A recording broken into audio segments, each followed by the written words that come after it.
देवता जी से अनुरोध है शब्द प्रवाह की को आशीर्वाद से दो शब्द कहें।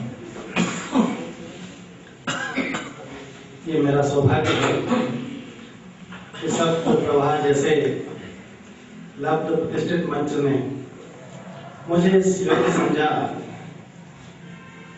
और यहाँ मेरा अखिल भारतीय स्तर के जो साहित्यकार उपस्थित हैं उनके बीच में मेरा सम्मान किया। मैं हृदय के अंतस से शब्द प्रवाह का आभारी हूँ। धन्यवाद। जो कि जबलपुर से हमारे बीच उपस्थित हैं आदरणीय डॉक्टर राजकुमार तिवारी सोमेश्वर जी हमारे यहाँ अतिथि में विराजित है। मैं कमलेश जी या कमल साहब से, आदरणीय परदेश जी से, प्रथम सतीश जी से और अनुरोध है मैं भी यहाँ आए सम्मान करें, उनके साथ में आपका साथ बना रहे।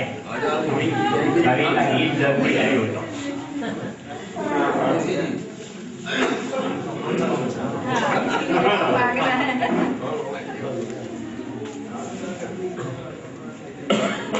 सामने सर प्लीज।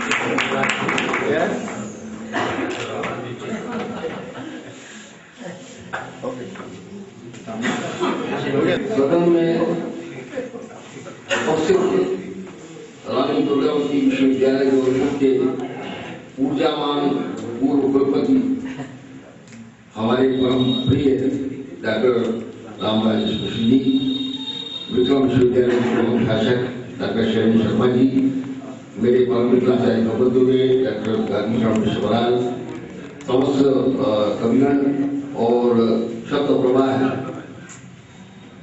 का संपादन प्रकाशन करने वाले सभी साथी मित्रों, भगवान महाकाल नाद के स्वामी हैं और नाद से उत्पन्न होता है शब्द और फिर होता है शब्द का प्रवाह। इस शब्द के प्रवाह को, जैसे गंगा के प्रवाह को संभाला भगवान शिव ने, शब्दों के प्रवाह को साहित्यकार को भी शिव ही संभालता है और ये शब्द का प्रवाह निरंतर प्रवाहित होता रहे, लोगों के जनमन को जागृत प्रेरित प्रभावित करता रहे। जो शब्द प्रवाह के समस्त साथी हैं, इनका उत्साह निरंतर बना रहे और मैं आश्वासन देता हूँ कि अपने मित्रों से कि हम लोगों का तन मन धन का पूरा सहयोग रहेगा। इस अवसर पर मैं अपने परम आदरणीय श्रद्धे डॉक्टर शिवमंगल से सुमन का स्मरण कर रहा हूँ। ये मेरा सौभाग्य था कि उनका निकट संपर्क और आशीर्वाद मुझे प्राप्त होता रहा है। मैं उज्जैनी के समस्त निवासियों का सब लोगों को प्रणाम करता हूँ।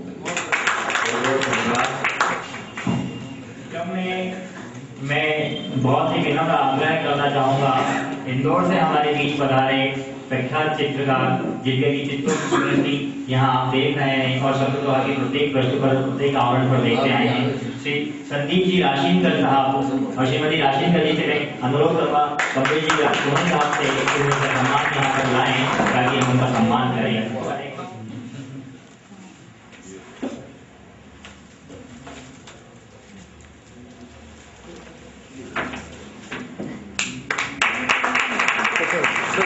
सर साथ हुए सामने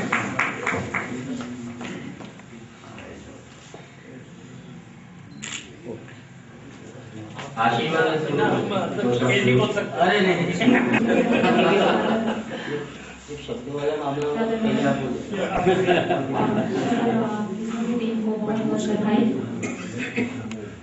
आगे मैं संदीप जी को देती हूँ।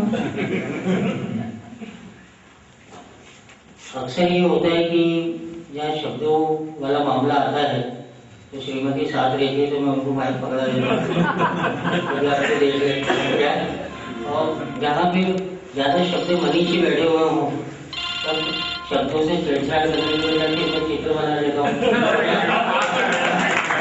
इस तरीके से जो ऊपर वाले का आभारी हूँ तो इसमें मुझे दोनों चीजें बख्शी हुई है, तो जब बैठा जाता हूँ अपना रास्ता निकाल लेता हूँ। मैं संदीप को और संदीप की पूरी टीम को इसके लिए बधाई देता हूँ कि उज्जैन और शब्द प्रवाह ये दोनों नाम एक दूसरे को पूरक करके इसने इस नाम को पूरे देश भर में पहुंचा है।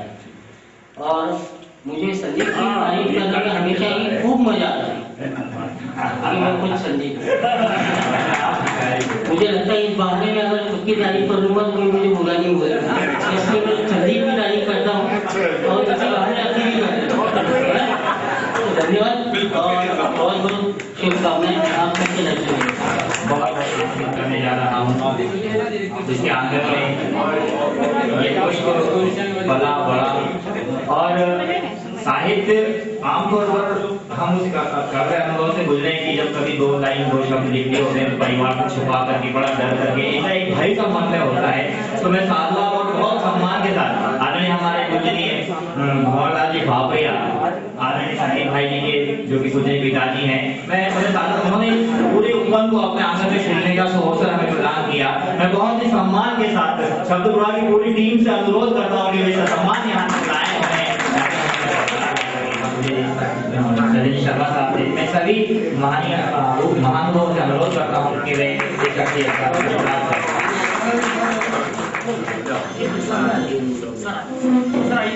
आदरणीय सुमित्र जी से भी अनुरोध करता हूँ। सर आप भी सर सामने हो जाइए। जिनका आप हम सभी सम्मान कर रहे हैं, मेरे अनुरोध और आदरणीय भी कहूँगा भंवरलाल जी भापरिया कृषि उज्जैन जिले के ग्राम बिशरोद के संदीप के रूप में इनके खानदान में जन्म लिया है और भारत में अंतर्राष्ट्रीय स्तर पर छा जाने वाला ये पुत्र या रत्न आदरणीय भंवरलाल जी भापरिया ने इस समाज को अपने बच्चे को दिया है, इसलिए उनको पूरे समाज की ओर से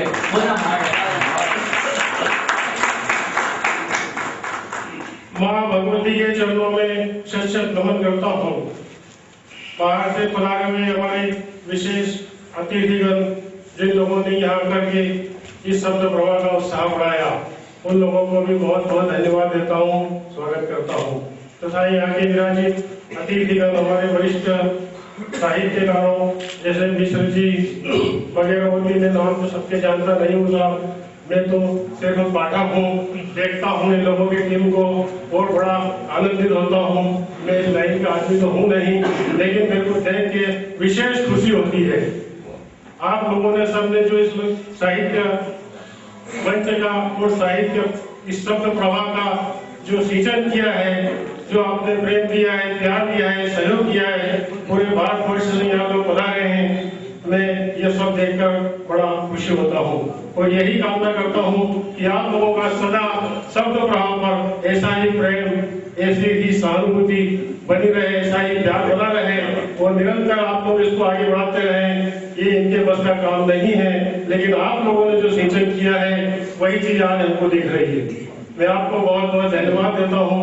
बहुत बहुत जिसे हम हमारे अपने बुजुर्ग हमारे बड़े बूढ़ों तक ले आए हैं और हमारे बीच इस श्रृंखला में पिता के बाद दादाजी भी हमारे शेष में यहाँ, मैं समझता हूँ हमारे दादाजी ही हैं आप।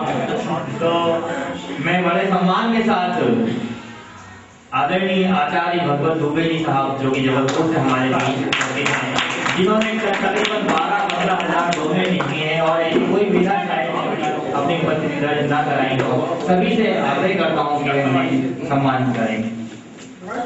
आचार्य भगवत दुबे साहब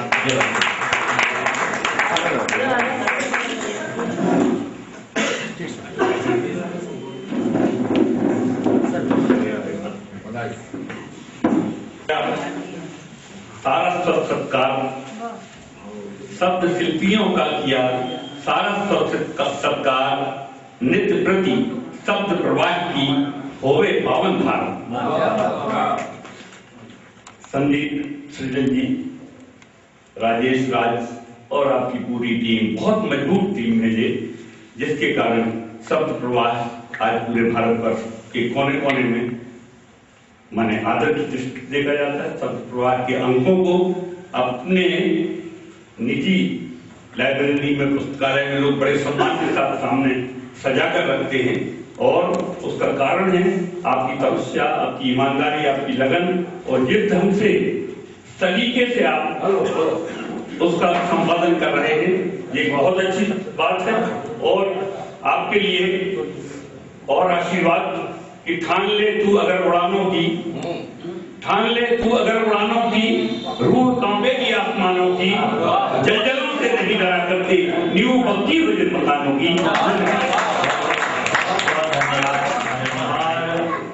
हमारे शहर के सिद्धार्थ रत्नाकर और ऐसे मैंने जो साहित्य की सेवा में निरंतर लगे रहते हैं, अपने आप को समर्पित भाव से पूरा साहित्य के प्रति उन्होंने अपना पूरा एक जीवन जो है लगा दिया है। हमारे बीच उपस्थित हैं डॉक्टर शिव चौरसिया जी। आज बड़ी प्रसन्नता का विषय है कि मैं हमारे बीच यहाँ उपस्थित हूँ, उनकी उपस्थिति को रेखांकित करता हूँ। उनसे आदरणीय डॉक्टर राजेश रावल जी सुशील जी से मैं अनुरोध करता हूँ कि वे यहाँ तक सम्मान लाएं। तो प्लीज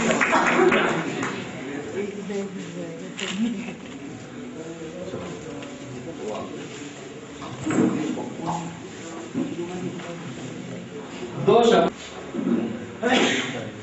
आपका कहाँ लाल वाला? मैं देर से आया, क्षमा प्रार्थी हूँ। मुझे ये नहीं पता कि कौन अध्यक्ष है, कौन सभापति, लेकिन मैं ऐसा मानता हूँ पारिवारिक आय से यहाँ जितने भी सम्माननीय आए हैं वे सब माता सरस्वती के वरद पुत्र हैं, और जो सरस्वती की सेवा में, सरस्वती के मंदिर में, चाहे वो पूजा आरती करता हो, चाहे वो वहाँ उनके श्रृंगार करता हो, चाहे मंदिर का आंगन बुहारता हो, वे सब सरस्वती के विशेष पात्र होते हैं, इसलिए वे सब सम्मानीय हैं। तो इतने सम्माननीय जन यहाँ विराजमान हैं। अभी आदरणीय आचार्य साहब के दर्शन मुझे हुए। भाई दो विश्वविद्यालयों के पूर्व कुलपति डॉक्टर रामराजन जी मिश्र उपस्थित हैं। कुलानुशासन क्रम के चेतन कुमार जी शर्मा उपस्थित हैं, और शब्द प्रवाह की टीम के संदीप जी, राज जी, कमलेश जी, सनत जी, या कहना चाहिए रावल जी, और सब जितने लोग हैं। मैं दो चार अतिथियों को छोड़कर सबसे सीधा आदमी भाव से जुड़ा हुआ हूँ।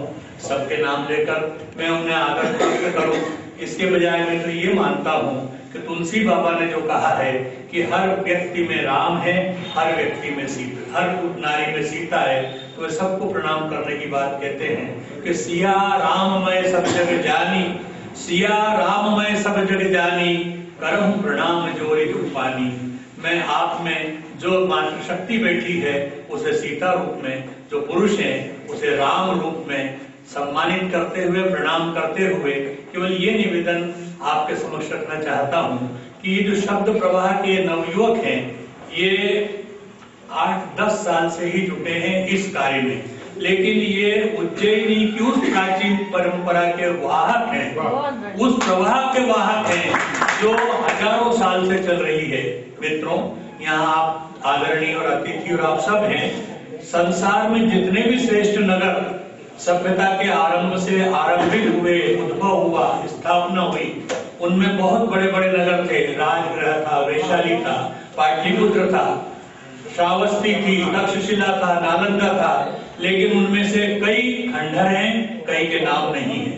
लेकिन 2 शहर सारे संसार में आज भी अपनी उसी गरिमा के साथ, अपनी सभ्यता और संस्कृति के साथ, अपने सांस्कृतिक शैक्षणिक वैभव के साथ, साहित्य की धारा के साथ जुड़े हैं। उनमें एक है काशी, दूसरा उज्जैन। और उज्जैन की पुण्य भूमि जो अतिथि आए हैं उनके लिए निवेदन करना चाहता हूँ कि आप जिस पुण्य भूमि में आए हैं, यहाँ अमृत वर्षा था, समुद्र मंथन के बाद कुंभ होता है यहाँ पर।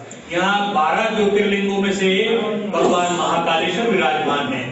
52 शक्ति पीठों में से एक शक्ति का पीठ हरसिद्धि है, और भारत भर के या संसार के 4 वट वृक्ष जो प्रसिद्ध हैं, बंसी वट, अक्षय वट इलाहाबाद का, बंसी वट वृंदावन का, गया का बोधि वट, और एक यहाँ सिद्ध वट, वहां आप उपस्थित हैं।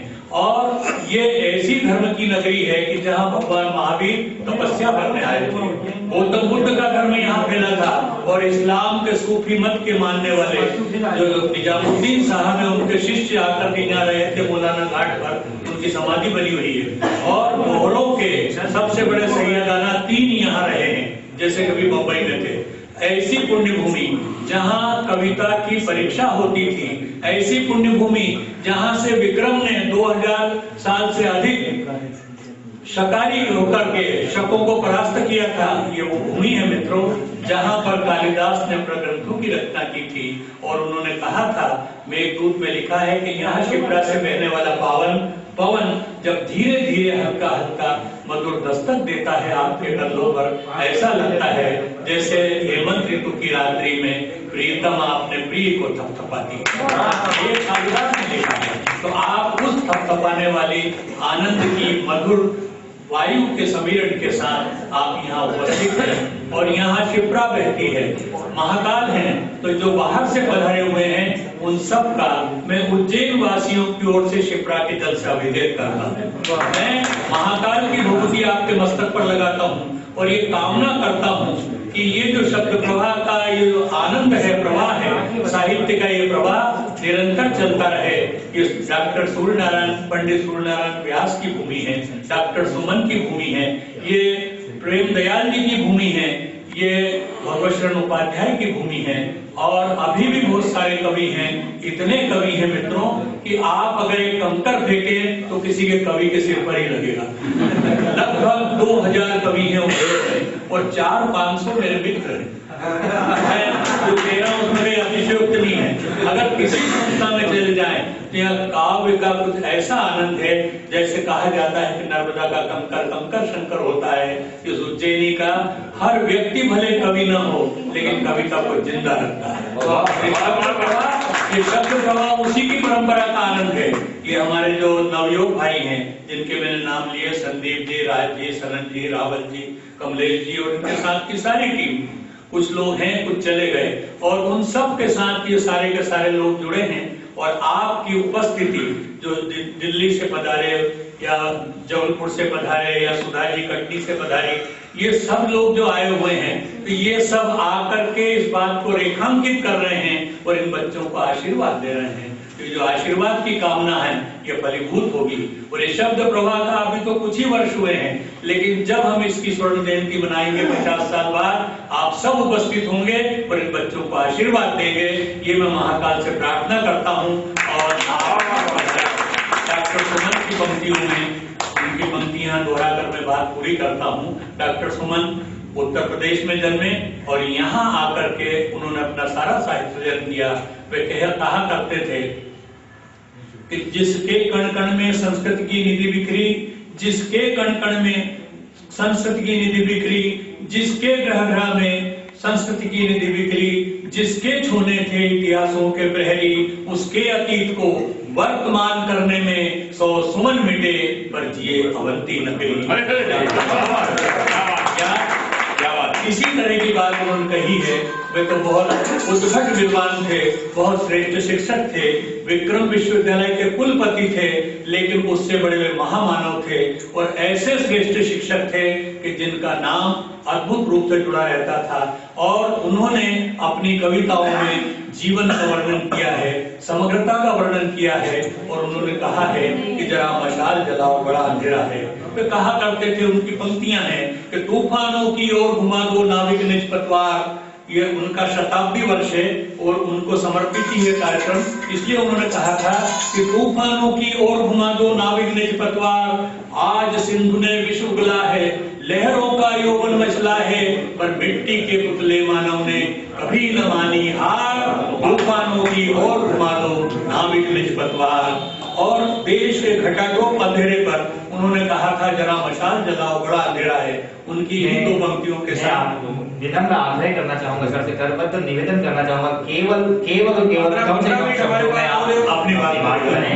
और जनों के बीच में काफी जगह जगह लुटेरों बटमारों का डेरा है, जगह जगह लुटेरों बटमारों का डेरा है, जरा मशाल जलाओ बड़ा अंधेरा है। डॉक्टर सुमन थे, मैं आपको प्रणाम करता हूँ। समय ज्यादा ले लिया। हमारे बीच में 2-3 वक्ता और हैं। हाँ, शेष सभी से मैं क्षमा प्रार्थना चाहता हूँ कि जिन लोगों को हम अवसर नहीं दे पा रहे हैं उनसे क्षमा चाहते हैं। मैं सीधे आमंत्रित करूंगा आदरणीय विक्रम विश्वविद्यालय के गुलाम शासक श्री शैलेंद्र कुमार जी शर्मा साहब हमारे बीच है और पूरी शब्द प्रवाह की टीम आए, हम उनका सत्कार करें। सर दुबई साहब, सुमित्र जी, आदरणीय मिश्र साहब, परदेसी जी,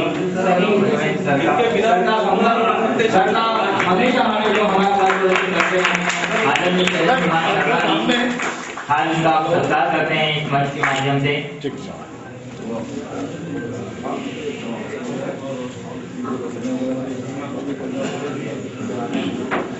सरस्वती श्रीमती की महिला विक्रम विश्वविद्यालय और दुर्गावती विश्वविद्यालय के यशस्वी भूतपूर्व कुलपति माननीय प्रोफेसर मिश्र जी, यशस्वी रचनाकार दुबे जी, हमारे राजेश सुमित्र जी और मिश्र जी, परदेशी जी, और यहाँ से लेकर के एक तरह से रोम से लेकर के और थाईलैंड तक पूरी जायजा बिछ गई है। यहाँ पर दोनों दिशाओं को समाहित करते हुए ये जो एक जायजा वहाँ पर बिछाई है, उसके लिए हम लोग अभिनंदन करते हैं अपनी पूरी आत्मीयता के साथ। सभी चाहे संदीप भाई हों, राजेश रावल हों, चौहान जी हों, हमारे दीक्षित जी हों, सनन जी हों और मुक्तवीर कमलेश जी हों, इन लोगों ने अद्भुत उपक्रम किया और विक्रमादित्य क्लास मार्केट से कपड़ों के साथ शब्द का प्रभाव भी हो सकता है, क्या कल्पनीय था, लेकिन ये हुआ। उज्जैन नगरी में ही संभव था। आपकी पूरी टीम को मैं साधुवाद देता हूँ, आपका अभिनंदन करता हूँ और सचमुच में आपने लगभग साहित्य में वाद और प्रवाद उससे हटकर के शब्द का प्रवाह किया है। ये बहुत बड़ी बात है, क्योंकि ये दौर है जिसमें साहित्य को जितने ज्यादा से ज्यादा खेमों में, खांचों में बांटने की साजिश रची जा रही है, उसके बीच यदि सेंध लगाने का साहस कोई करता है तो शब्द प्रवाह है। इस दृष्टि से बहुत सारे अलक्षित और अनछुए पहलुओं को आपने साहित्य की उस बिरादरी में शामिल कराने की चेष्टा की है, जो लगभग कथित तौर पर बड़ी पत्रिकाओं से बिल्कुल हाशिए पे रहे हैं। कई रचनाकारों को आपने इस तरह से रेखांकित किया कि वे लोग हो सकता है उनकी रचनाएं डायरी में कैद रह जाती, डायरी से ही नहीं निकली, नई रचनाओं को भी आप लोगों ने प्रोत्साहित किया है। निश्चित तौर पर यह प्रवाह जारी रहना चाहिए। रजतोत्सव अभिनंदनम, धन्यवाद। बहुत बहुत धन्यवाद आदरणीय शर्मा साहब। दो प्रमुख ऐसे वक्ता हैं जिन्हें हम सुनना चाहेंगे। मैं सभी से पुनः करवत निवेदन करता हूं कि अपने मोबाइल साइलेंट मोड पर कर दें, प्लीज प्लीज प्लीज। मैं सभी को पुनः निवेदन करता हूं सरकार करें इस शब्दवाद साहित्य मंच के माध्यम से। सभी से निवेदन करता हूं कर्कश ध्वनि में जोरदार कर्कश ध्वनि से डॉक्टर राजेंद्र परदेसी जी का वे सम्मान करें। ठीक है।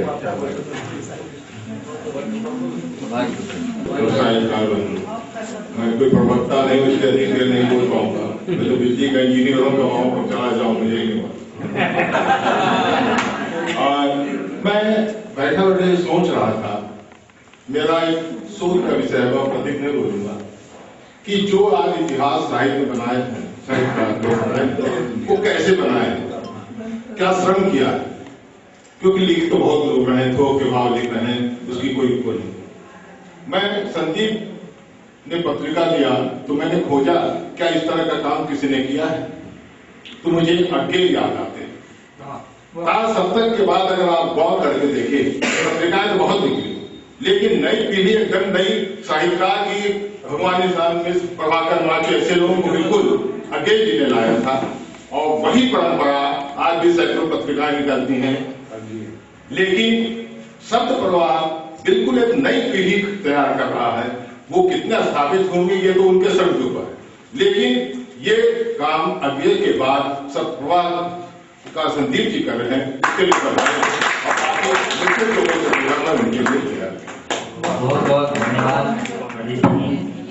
प्रकाशन की दृष्टि से काव्य संसार की अद्भुत अभिकल्पना है, जो संदीप सृजन के द्वारा निरंतर की जाती आ रही है।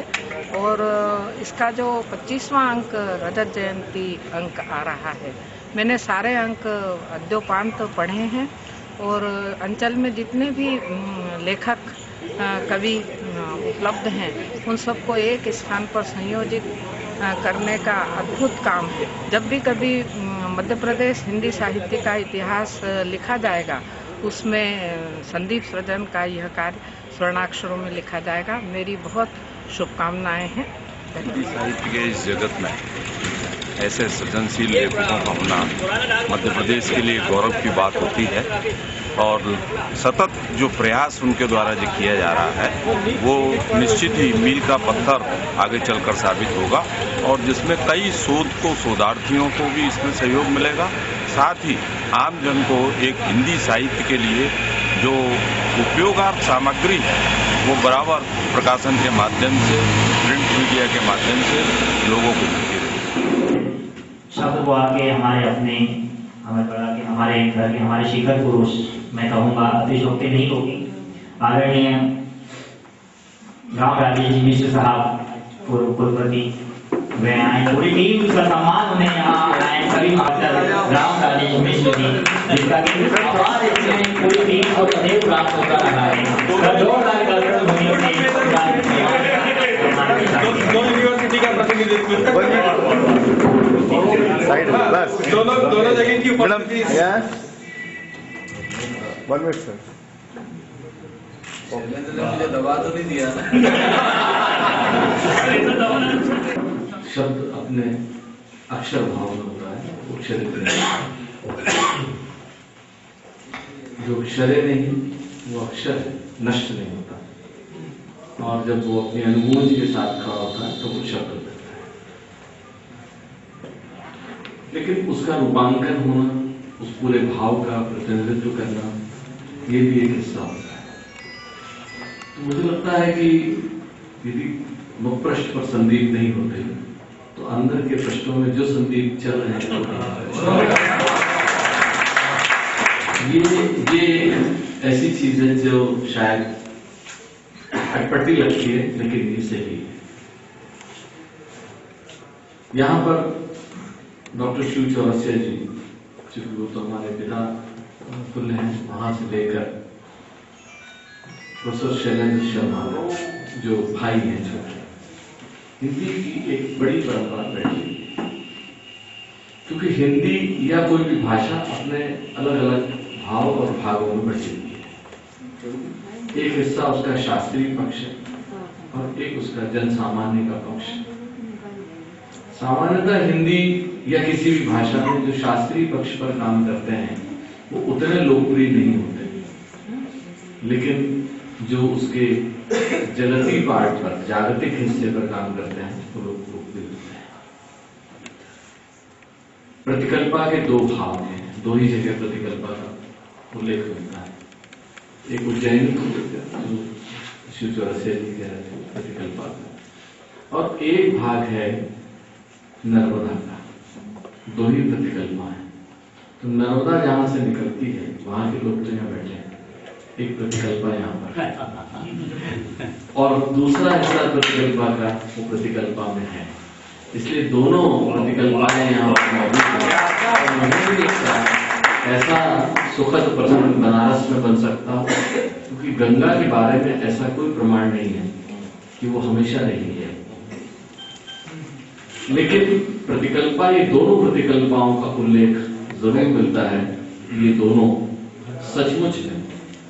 सचमुच में कभी नष्ट नहीं होती और अक्षर भी नष्ट नहीं होता, और शब्द प्रवाह कैसे नष्ट होगा।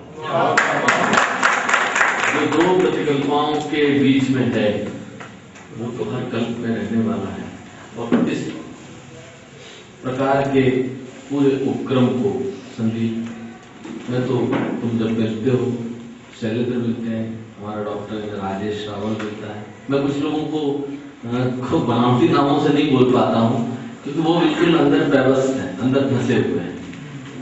तो अब वो दिक्कत ये है कि मैं कभी ऐसा बोल जाऊं तो जो लोग अपना नाम ऐसा सुने वो बुरा ना माने, क्योंकि उनको बुरा लग सकता है, लेकिन उन्हें मैं स्नेह करता हूँ, ऐसा बोल जाता हूँ। ये लोग दरअसल जो कुछ कर रहे हैं ये बहुत संदेह से सदैव देखा जाने वाला रास्ता है। किसी प्रकाशक को लेकर लेखकों के मन में कभी बहुत अच्छी धारणा नहीं है, और अंततः एक बड़े लेखक ने खुद प्रकाशक होना मंजूर किया, और एक दिन ऐसा हुआ कि वो ठेले पर अपनी सारी किताबें जो उन्होंने लिखी थी उनको लेकर बेचने लगे। तो प्रकाशक का जो रूप है वो कई स्वरूपों में आता है, लेकिन संदीप उनके साथी मित्र सारे बहुत सामान्य लोग हैं।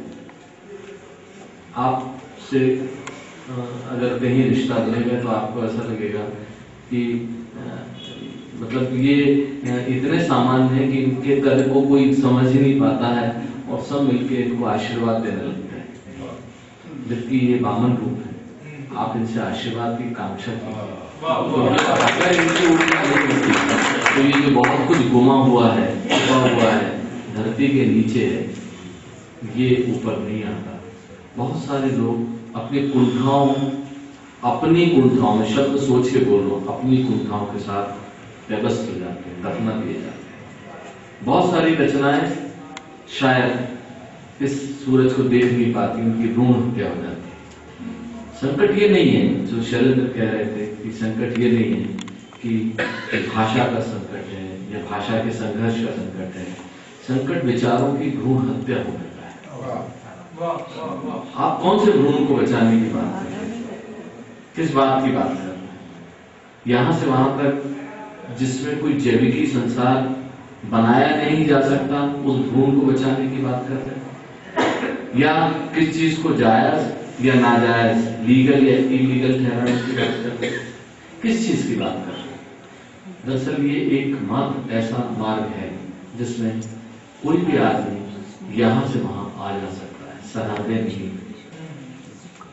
साहित्य एक अकेला एक ऐसा क्षेत्र है जिसकी सरहदें नहीं है, बिल्कुल, यानी जिसे हम कहते हैं आवर्त शून्य। और जिस कर्म का कोई आवर्त ना हो, कोई वर्तुल ना हो, कोई घेरा ना हो, और उसके बाहर जाने की उसकी अनंत संभावनाएं अपने आप मौजूद किया हुआ है। आप बताइए, आसमान के कौन से हिस्से को आप ये कहेंगे कि आसमान, या कौन से हिस्से को नकार देंगे कि आसमान नहीं? तो आज ये जो शब्द, और एक मित्र आए थे, उन्होंने शायद कहा था कि इसका नाम प्रवाहित होना चाहिए। मैं इससे सहमत नहीं, बिल्कुल सहमत नहीं। ये सही है कि सहमति भी एक किस्म की तानाशाही है और असहमति भी एक किस्म की तानाशाही है। ये सही बात है। यदि मैं असहमत हूं तो ऐसा भी आप कह सकते हैं कि मैं इससे सहमत नहीं हूं, बात ठीक नहीं है। प्रवाह दरअसल गतिमान है। वो किसी भी अवरोध के लिए खड़ा हुआ नहीं है, कि वो मंजर नहीं है कि किसी के रास्ता देख रहा हो, किसी के चेहरे के लिए खड़ा हुआ हो। वो तो चल रहा है। प्रवाहित तो एक भाग है, उसके दो भाग हैं।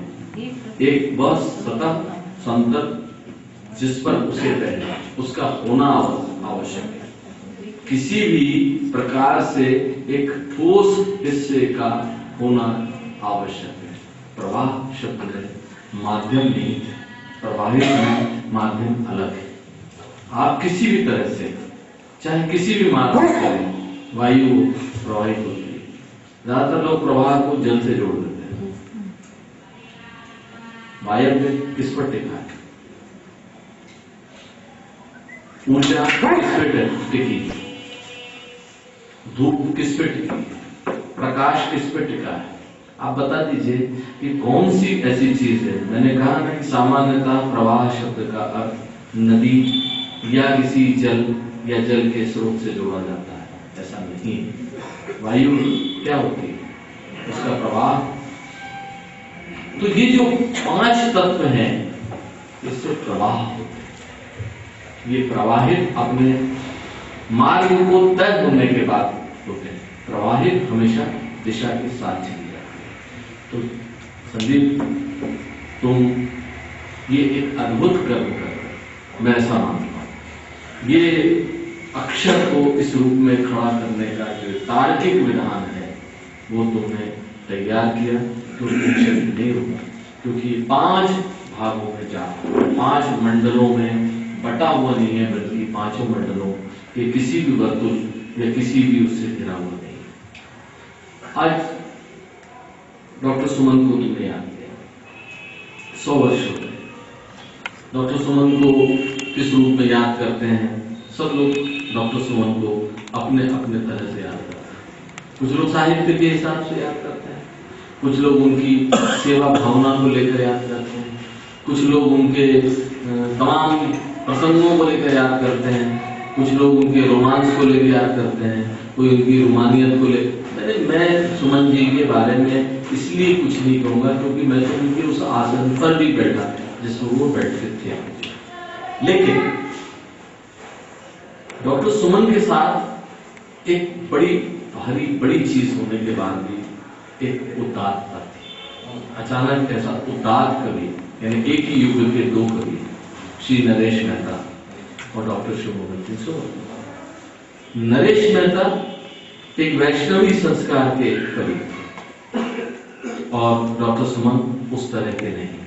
तो कई बार श्री नरेश मेहता बहुत ऊपर दिखते थे, लेकिन डॉक्टर सुमन अंबाराम जैसे मालिश करने वाले के कंठ से भी बोलते थे।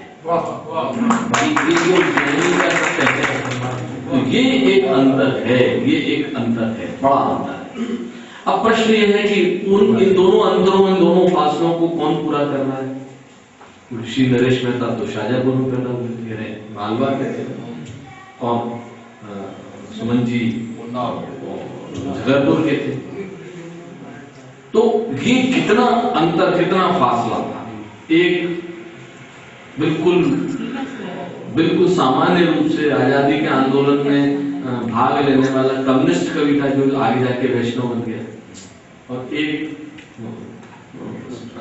शाही परिवार से आता था और एक अलग किस्म के संस्कारों के साथ जनवादी कवि के रूप में खड़ा हो गया। ये दोनों कंट्रास्ट थे, दोनों ने अपनी अपनी धाराओं को तोड़ा और बदला। दरअसल तुमने क्या काम किया ये तुम समझो। मैं एक पंक्ति में ही ये बात कहूंगा, कम से कम मैं कहने की कोशिश कर रहा हूं। तुमने दरअसल शब्द प्रवाह के माध्यम से जो खास काम किया है कि ये जो दूरी थी इसको तुमने पाटा, खत्म किया। एक अंबाराम को भी पूरी जगह तुम्हारे यहाँ पर है। यानी ये तुमको जो बड़े शास्त्रीय तरीके से पत्रिकाओं को पढ़ते हैं या अपने आप में समाज में लेखकों में जो समाज का एक वर्गीकरण बनाते हैं, उनमें मुझे बताओ कि ये इस तरह के जो अभिजात साहित्य की रचना करने वाले लोग हैं, उनकी पहुंच, उनके सम्मान, उनके कार्यक्रम या उनकी गोष्ठियां, और तुम जो जिन लोगों के साथ काम करते हो उनमें कितना अंतर है। तुमने वो अंतर बांटा है। एक लंबे समय तक मैं कई लोगों का नाम ले सकता हूँ। साहित्य में उनका बहुत बड़ा स्थान है, रघुवीर साहब का बहुत बड़ा स्थान है, सर्वेश्वर का बहुत बड़ा स्थान है। लेकिन अभी भी आप ये नहीं कह सकते कि मंच पे खड़े हुए हरिवंश राय बच्चन का स्थान कमजोर है। ऐसे सैकड़ों नाम है जो मंच के साथ खड़े होते थे, और ज्यादातर लोग बिल्कुल जानते हैं उस आम आदमी की जुबान को सुनने वाले। नागार्जुन को भी लोग इसलिए ज्यादा जानते हैं कि वो आम आदमी की जुबान बोलता है। हरीश कुमार सिंह आए थे, उन्होंने कबीर को कोट किया। मतलब मैं सुन रहा था जो लोग यहाँ पे आके बात कर रहे थे, तो तुमने बहुत सारे ऐसे कवियों को जो इकट्ठा किया है और अपनी इन किताब के जरिए तुमने पहुंचाया है, वो छोटा काम नहीं है। तुम ऐसा कई लोगों के नजरिए से कितने उपहास तुमने सुने होंगे, कितने ताने तुमने सुने होंगे, कितने अभिजात लोगों ने तुम्हारी इन गोष्ठियों में आना पसंद नहीं किया होगा, तुम्हारे कार्यक्रमों में सम्मिलित होने में अपनी तौहीन समझी होगी। तुम्हारे ऊपर कितने सारे आरोप लगे होंगे कि तुम दोयान दर्जे के लोगों के साथ खड़े होते हो, जिनका कोई बौद्धिक स्थान नहीं है, वो हमारे मीटर पे बिल्कुल ठीक नहीं है। ये वो सच्चाई है जो शायद तुम्हारे भीतर है, तुम सुनते होगे, जानते हो, लेकिन मैं दावे से कह सकता हूँ, जैसे इन्होंने कहा कि बिजली के बारे में जानते हैं, बिजली की एक पार्ट सीधा है कि एक पार्ट तब आगे बढ़ता है, एक फ्रीक्वेंसी जब आगे बढ़ती है, जब उसका रेजिस्टेंस का अपोजिट में जब चलेगा तो वो चीज आगे बढ़ती है। इस तरह से एक साथ कोई चीज आगे नहीं जाती, उसके साथ, इसलिए तार जो भी माध्यम इस्तेमाल होता है उसमें जो रेजिस्टेंस होता है और उसको तार का आंतरिक प्रतिरोध बोलते हैं, इंटरनल रेजिस्टेंस ऑफ वायर। तुमने वो वायर के रेजिस्टेंस को कितना झेला होगा ये मैं अच्छे से समझ सकता हूँ।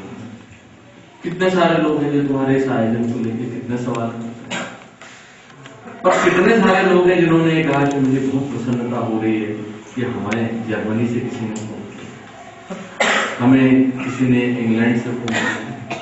तो मुझे बताओ कि ये जो प्रसन्नता है, ये प्रसन्नता किसी भी प्रकार से किसी आलोचना की तुलना में अगर ईमानदार से कोई बात करे तो कितनी बड़ी विराट है, कितना सरल तरीके से संदीप आप चीजों को मत सोचिए, ना ही समझिए। अगर आप इनको सुनेंगे, समझेंगे तो आपको बहुत दुख होगा। अभी भी आपके साथ ये एक चीज लगी रहेगी जो उम्र के साथ इस देश में बड़ी विडंबना है कि कम उम्र के लोगों को लोगों ने अपने से, उम्र के लोगों ने अपने से छोटा माना है। सही बात। अच्छा काम करने वाले लोग चिरायु नहीं हुए, कोई 32 में, कोई 35 में, कोई 33 में चला गया, और जो व्रत होते गए उनके नाम पे कोई ऐसा बहुत बड़ा काम नहीं किया, लेकिन उन व्रतों ने उन्हें बच्चा ही माना।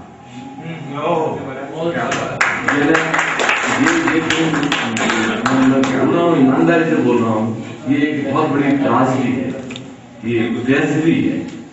और ये जो अंतर है, इस अंतर को सब देखते हो। उज्जैन के साहित्यकारों ने भी, मतलब क्षमा करें, कुछ लोग इस बात से मेरी सहमत हो सकते हैं, कुछ लोग असहमत हो सकते हैं। तुम्हें, मुझे नहीं लगता कि किसी ने तुम्हारे इन सब काम को शुरुआती दौर में या बाद में भी बहुत ईमानदारी से स्वीकार किया। अरे ठीक है, लड़के हैं, 2-4-5 इकट्ठे हो जाते हैं, कोई साहित्यकार लिखना आता है, तो क्या होता है, ये सभी लिखा है, कोई मीटर में आता है क्या?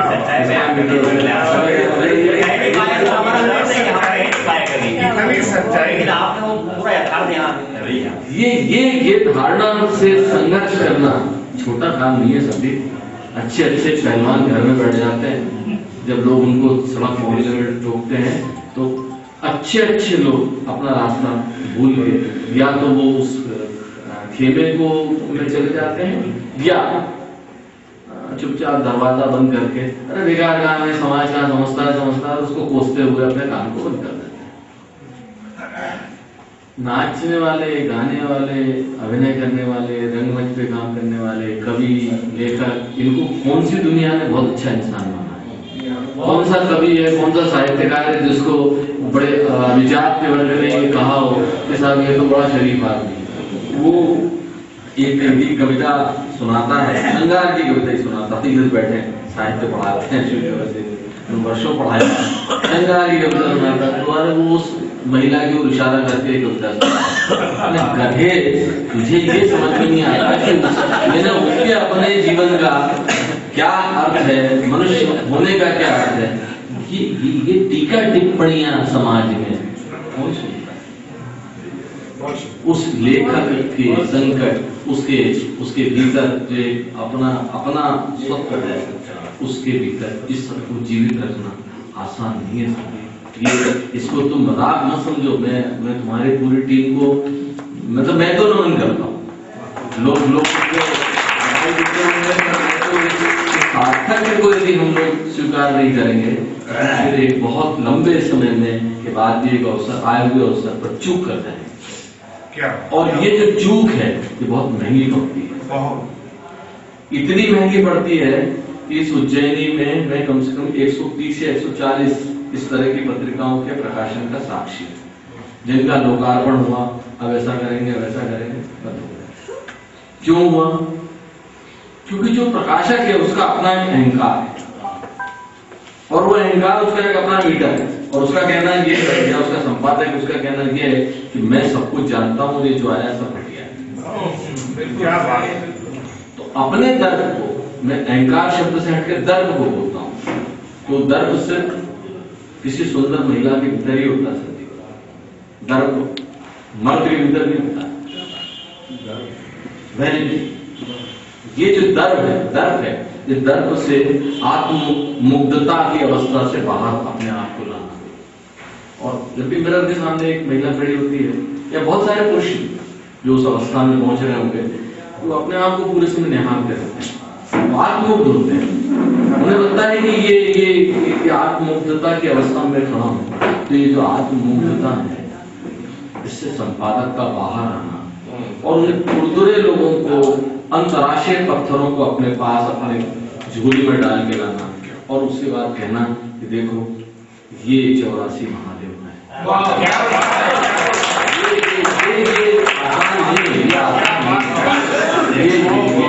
ये आसान नहीं, बहुत कठिन है।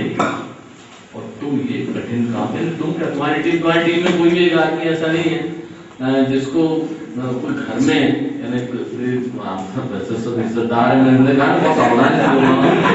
में कोई भले आदमी के ड्राइंग रूम में बैठाने के लिए उधरत रहता हो, भाई साहब मेरे घर आना आप यार, ऐसा कहने वाले तो सामान्य बड़े लोग नहीं होंगे, और ऐसे बड़े लोग तुम्हें बाहर तक छोड़ने भी नहीं आ रहे। लेकिन यही दशा शैलेंद्र ने बहुत अच्छी बात की। शैलेंद्र ने कहा कि तुमने खेमे को तोड़ा। और आज एक सज्जन अभी बोल रहे थे तार सप्तक के बारे में, तो सामग्री जी दुबे जी लोग बैठे, ये तो उस जमाने के लोग, जबलपुर विश्वविद्यालय। हमने तो इन सब लोगों का साहित्य, इनका साहित्य मैंने पढ़ा है, तुमने इनको साहित्यकार के रूप में देखा है, मैंने तो इनका साहित्य पढ़ा है। कि कुछ किताबें अभी भी मेरे पास लाइब्रेरी में, पर्सनल लाइब्रेरी में होंगी, जो उन्होंने मुझे वहां भेंट की। मैं ईमानदारी से कहता हूं, और मैं तो इन लोगों को जोड़ता था, मैं बुलाता था फोन करके, मेरा पीए इन लोगों को फोन करता था, क्या साहब आपसे मिलना चाहते हैं, आप आइए। कार्यक्रम में नहीं, इनके कार्यक्रमों में उस तरह से मेरी शिरकत कम मिलेगी तब, लेकिन मैं बुलाता था कि आज इतवार का दिन है, आप आइए, मैं यूनिवर्सिटी खोल के बैठा हुआ हूँ, आप आइए, मैं आपसे बातें करूंगा। इन लोगों के साथ बैठते शायद मैं टेबल पे वाइस चांसलर की कुर्सी पे भी नहीं बैठता, टेबल के तरफ बैठता। और एक आध बार तो शायद ऐसा इशू आया कि नाम प्रोसेडिंग लिखा है, मैंने कुछ ऐसा ये लोग लिख रहे थे, जबकि मैं लेखक नहीं, लेकिन मैं एक अच्छा ईमानदार पार्टी, मुझे बुद्धू मत बना। तुम्हारे लिए सबसे खतरनाक प्राणी है, और मैं जो कुछ बोल रहा हूँ ये एक पार्टी, बहुत बढ़िया, क्या बात, मैं जिसे चाहता हूँ ये लेखक के रूप में सामने आए, वो लेखक के रूप में सामने, वो उस रूप में नहीं आ पाता। और इस कारण वो क्या रहा है कि जो बदलाव समय का चल रहा है उसमें तुम ये सब निकाल रहे हो। अभी एक मित्र आए थे जिन्होंने कहा कि तार सप्तक का युग याद आया, कोई बोले बोल देते आप संदीप, अच्छा ईमानदारी से बताओ, मैंने तुमको आज से 5 वर्ष में 50 हमारे तार सप्तक को उल्लेख किया, और मैंने कहा है कि तार सप्तक के उस युग को तुम वापस ला सकते हो, तो तुम्हारी कोशिश एक दिन उसको ला सकती है, उस कोशिश को वापस ला सकती है। तो सवाल ये है, ये नहीं है कि तार सप्तक अपने आप में एक मीटर बन गया, उस दौर में उस समय के वो कवि हो सकते हैं, लेकिन ये समझना बहुत जरूरी है कि आज का मीटर क्या है। क्या तुम्हें लगता है कि भाषा का, शब्द का, मुहावरे का वही तेवर है जो उस युग का सब बदल है? आज ये मुद्रित प्रिंट मीडिया की तुलना में सोशल मीडिया पे जो चीजें चल रही हैं वो ज्यादा असरकारक तरीके से। मैं एक बात और कहना चाहता हूँ, आज रजत अंक निकाल लेकिन आज से एक अंक की और शुरुआत है कि तुम्हारे शब्दों को सोशल मीडिया पर पढ़ने को मिल जाए। सर ये घोषणा भी आप कर दो कि मार्च में वेबसाइट नहीं, आप ही करिए सर, वेबसाइट आ रही है। मैं सोच रहा हूँ क्योंकि सब तैयारी है, मार्च के अंक के साथ वेबसाइट तैयार है। अलग तुम्हें कुछ कोशिश नहीं करना है, लेकिन उन लोगों तक तुम जो सिर्फ लिखते नहीं है, टाइप करते हैं, जो सिर्फ टाइप करना जानते हैं, लिखना नहीं जानते, उनकी हैंड राइटिंग पे कभी ध्यान मत देना, क्योंकि वो उन्होंने जीवन में लिखा ही नहीं, सिर्फ टाइप ही किया है। टाइपिस्ट हो गए सारे। एक जमाने में सारे पत्रकार और सारे लेखक टाइपिस्ट हुआ करते हैं, वो अपना टाइपराइटर फटाक से निकालते थे, शुरू कर देते। लेकिन तुम्हें अपनी दिशा में जाना चाहिए, क्योंकि वो सारे लोग पढ़ने को रास्ता देख रहे हैं, पढ़ना चाहते हैं, और अगर तुम नहीं पहुंचोगे तो उनके पास जो पढ़ने के लिए, देखने के लिए मटेरियल पहुंच रहा है वो बहुत खतरनाक है। जो कुछ वो देख रहे हैं, समझ रहे हैं, फिर हम हार जाएंगे, क्योंकि अब आज का जो प्रकाशित सामग्री है वो किसी तरह से हमारी चुनौतियों से लड़ने के लिए सशक्त नहीं है। कोई भी अखबार, कोई भी पत्रिका ये दावा नहीं कर सकती है कि वो किसी चुनौती के सामने खड़ी हो पा रही है। डॉक्टर सुमन की प्रसंग को तुम याद कर रहे हो, सुमन जी ने बहुत सारी चुनौतियां खड़ी की और खुद ही ने तोड़ी। उन्होंने कोशिश किया, मुझे याद है कि विश्वविद्यालय में उन्होंने युवा शतोत्तर, शायद शिव से जी याद आ रहा है, युवा शतोत्तर ही था ना, नए लड़के हम जैसे बहुत सारे लोगों को उन्होंने बुलाया पूरे। इन्होंने तो बहुत सारे, पंकज शर्मा भी था, शाहिद मिर्जा भी थे, प्रमोद भी था, प्रमोद गणपत्य भी था, बहुत सारे, मैं नाम याद को, संदीप श्रोत्री भी थे उसमें, ऐसे बहुत सारे लोग थे, राम तिवारी भी थे, श्री राम तिवारी भी थे, मैं भी था। मैं उद्यमी लड़कों के रूप में था, पढ़ने लिखने वालों ने, ये सब पढ़ने लिखने वाले तो, लेकिन वो सबको इकट्ठा करते थे, और जिन अज्ञे का नाम लिया, अज्ञे, रघुवीर सहाय, सर्वेश्वर, इनके साथ वो 3 दिन तक हम बच्चों को रखते थे। वो आते थे, यूनिवर्सिटी गेस्ट हाउस में ठहरते थे, और समय पे हम लोग पहुंच जाते थे। तो विक्रम वाटिका में घूमना है, कालियादे पैलेस में घूमने जाना है, गाड़ियों में बैठ के 300 बच्चे उनके साथ जाते थे। एंड बस एक ही काम था कि उनको नजदीक से समझना, उनकी हर बात पे प्रतिक्रिया देखना, उनकी स्टडी करना। संदीप, मैंने तुमसे भी एक बार कहा था कि तुम बच्चों के फिक्र देखो, हम सब लोग थके हुए लोग ही हैं, चुके हुए लोग ही हैं, सही, लेकिन हम सब लोग किसी न किसी के लिए कुछ न कुछ तो कर ही सकते हैं। कुछ बच्चों को इकट्ठा करो, हर साल 25-30 बच्चे, सौमित्र जी को बुला, उनके साथ बैठा दो, 3 दिन उनके साथ बच्चे, खर्चा कुछ नहीं होगा। सौमित्र जी आके बैठे हैं 3 दिन तक इनके साथ, के साथ, मतलब मेरा कहना है प्रतीक में कह रहा हूँ, शिव चौरसिया जी के साथ बच्चे 3 दिन तक रह रहे हैं। यहाँ कोई भी इस तरह की शख्सियत के साथ तुम 3-3, 4-4 दिन रखो, यदि वो रहेंगे, तुम देखो एक बहुत बड़ी पौध और एक बहुत बड़ी ताकत आने वाले समय के लिए ज्यादा क्रिएटिव है। क्योंकि ये जो संस्कार है, ये लोग तो संस्कार धानी से आते हैं, इनके नगर को संस्कार धानी बनता है, लेकिन ये संस्कार को लेकर हालांकि दोनों तरह की बातें हैं। जो लोगों का स्टेटमेंट अलग है और नेहरू जी का अलग। तो मैं ये नहीं कह रहा हूँ, मेरा कहने का मतलब ये है कि ये लोग वहां से आते हैं। हम इन सारे लोगों के अंतर संघर्षों को सुने। इन लोगों ने भी ये जो बात मैं कह रहा हूँ संघर्ष किया है, इसलिए उन्होंने इस बात की मेरी पुष्टि की कि वहां पर ये आप देवता दानों का संघर्ष ऐसे पढ़ते हो आप, दरअसल वो आज भी चल रहा है, और वो जो चल रहा है उसको तुम लड़ रहे हो। और ये सारे जो लोग हैं ये बेचारे सात्विक लोग हैं, इन लफंगों के सामने टिक नहीं पाएंगे। और उनको टिकाने के लिए एक नई पौध तैयार करना होगी जो साहित्य में एक अलग स्वरूप में खड़ी हो। मुझे लगता है कि तुम अब इसका स्वरूप बदल रहे हो।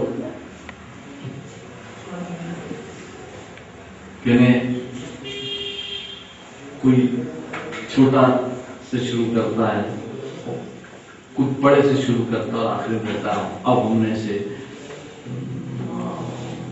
टैबलेट फॉर्म में या कैप्सूल फॉर्म में ला दिया। ज्यादातर लोग हमारे यहाँ प्रोफेसरों के बायोडाटा तुमने देखे नहीं होंगे, भगवान न करे हम लोगों के, हम लोगों ने, मेरा तो नहीं है, हो सकता होगा,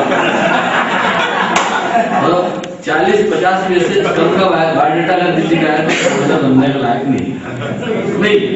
वाइस चांसलर बनने के लिए अगर तुम्हें लगेगा तो तुम 200-300 ग्राम का एक बायोडाटा लिफाफे में बंद हो सकता है। मेरा नहीं है, मैं पहले बोल रहा हूँ। पर उसके बाद जो हल्ला मचा कि बहुत वजनदार है, तो उन सारे लोगों ने एक शरारत की और कैप्सूल बायोडाटा बना दिया। अब कैप्सूल बायोडाटा जो विजिटिंग कार्ड है मान लो, उसके पीछे उसका बायोडाटा लगाओ। मेरा नहीं है, इस तरह से विजिटिंग कार्ड मेरा तो पूरा है पीछे बायोडाटा। तो ये जो कैप्सूल बायोडाटा है, इस ओर लोग आते हैं। मैं अपनी पत्रिका के स्वरूप को बढ़ा रहे, मेरे को लगता है शायद ये अंक तुम्हारा अपने स्वरूप को बदल रहा हो।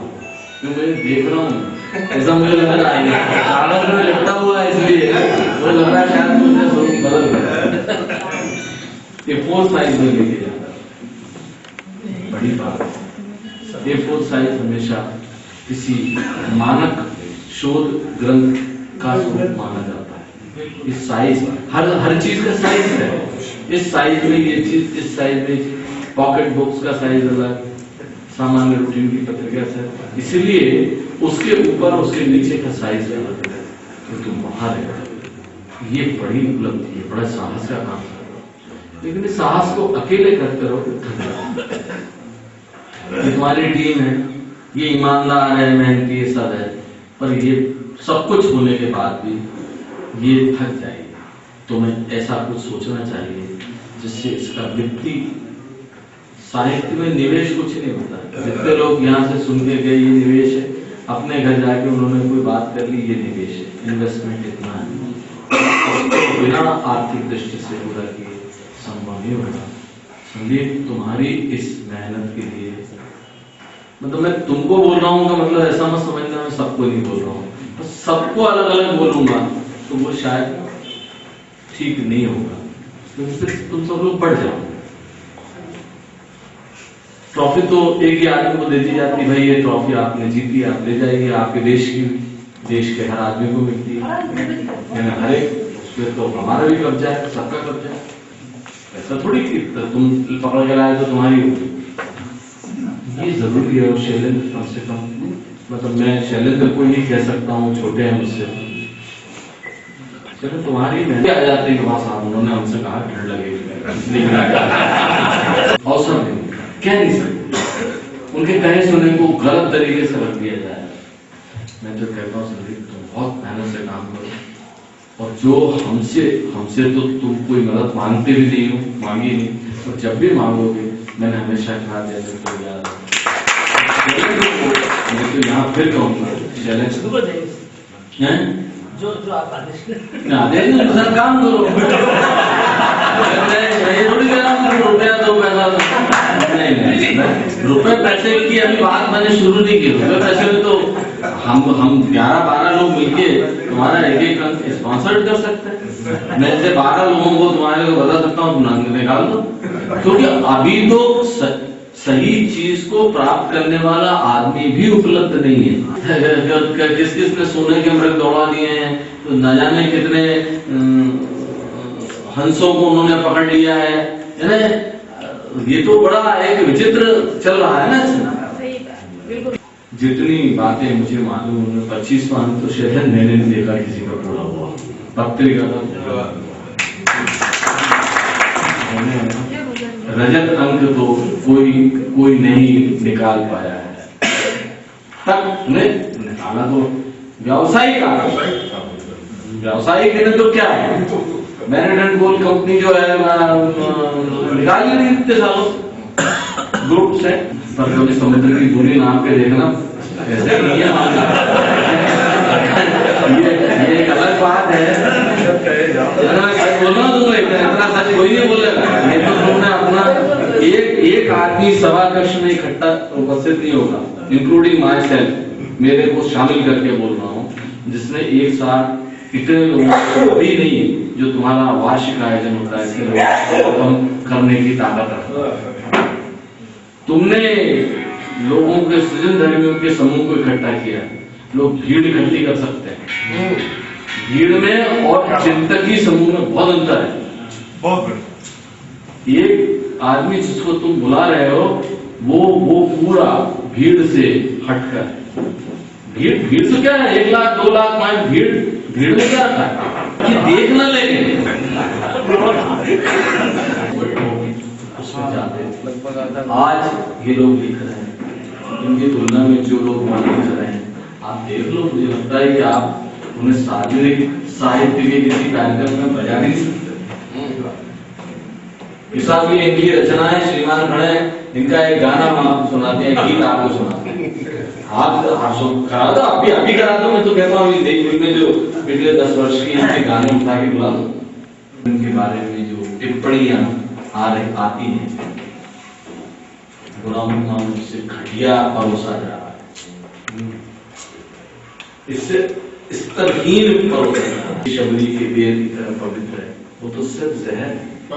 क्या बात है, वाह, सच कह रहा हूँ मैं कोई कविता नहीं लिख रहा हूँ, लेकिन मैं तुम्हें ईमानदारी से कह रहा हूँ, तो हीरा हो सकता है, चाट के तो देखो, जियोगे या मरोगे, हमारा बियर खा के देखो, कभी नहीं मरोगे, खुश रहोगे। हाँ, कथित इज्जतदार हैं, उनके विरुद्ध खड़े हुए,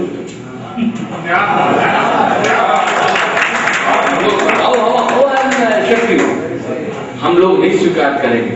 वो कालिदास जिसका वो कह रहे हैं, कालिदास का वैसे कालिदास ने तो यहाँ बैठ के जिस तरह से आचार्य को लोगों को गालियां बकी हैं, उसकी तुम कल्पना नहीं कर सकते। विराट कवि तो कालिदास ने तो बुरी तरह, यानी उसने तो राजा को गाली बकवा दी, तुम दुष्ट हो, नालायक हो, तुम छली हो, कपटी हो। ये कालिदास है, उन्होंने पाणिनि से शुरू किया। तो कालिदास को देखो, मुझे बताओ कि जिस अवस्था में, मैं इतिहास की बात कर रहा हूँ, संस्कृति की बात कर रहा हूँ, साहित्य सृजन का जो प्रमुख स्तंभ है, उसके पास नारी कहीं भूल से ना चली जाए इसकी तैनाती की जाती थी, इसलिए इसको कुछ शहर में नहीं रखता था, शमशान में रखता। ये प्रामाणिक रूप से बोल रहा हूं तुमको। शिव कभी बसते नहीं थे, शिव को शमशान में दूर और फिर वहां वो दरअसल कलाओं का होता है, कोई और नहीं है, वो वही समस्त कलाओं के साथ खड़ा हुआ है, उसका सिर्फ भाग है। बाद में विष्णु को कोई कला का देवता नहीं बोलता, मतलब ये उसका पार्ट है। लेकिन ये जो भाव है इनका, सरस्वती जी का तुम स्मरण करते हो, तुम